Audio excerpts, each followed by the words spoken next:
I've got a new nickname for Dave Portnoy, the gaslighter in chief.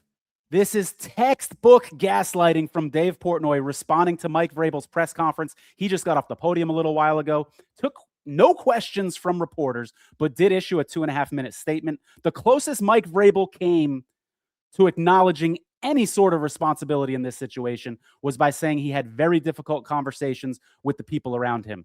Dave Portnoy comes out and says, "Leader of men, let he who has not made a mistake or a bad decision cast the first stone."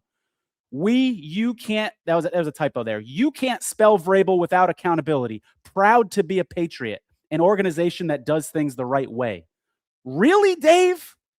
Is this what accountability looks like? A press conference where you don't take any questions? A press conference where you never say the word sorry? You never say the word apology? You don't acknowledge any mistakes that you've made? This is just like the resignation letter from Rossini, who made zero accountability, had no accountability in that statement. And you're going to congratulate him and try to gaslight us into thinking that he took accountability? You can't spell Vrabel without accountability?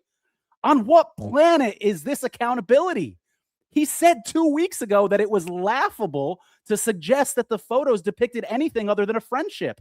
And now he's on the stage hanging his head in a somber tone.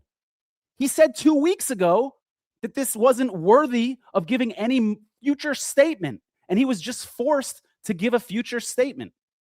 On what planet is this accountability, Dave, when you stand up there and don't take questions? There's a lot of questions that need to be asked.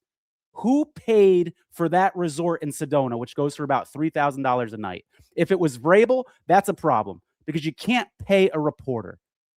If it was Rossini that paid for it, that's a problem because you can't pay your source. And let's not forget that Rossini is an awards voter, and he just won Coach of the Year, and she has one of the 50 Coach of the Year votes. She represents 4% of the ballots. There's a lot of difficult questions that need to be asked, and he's not standing up to the music. Mike Vrabel hid for 2 weeks, and now he's hiding from questions.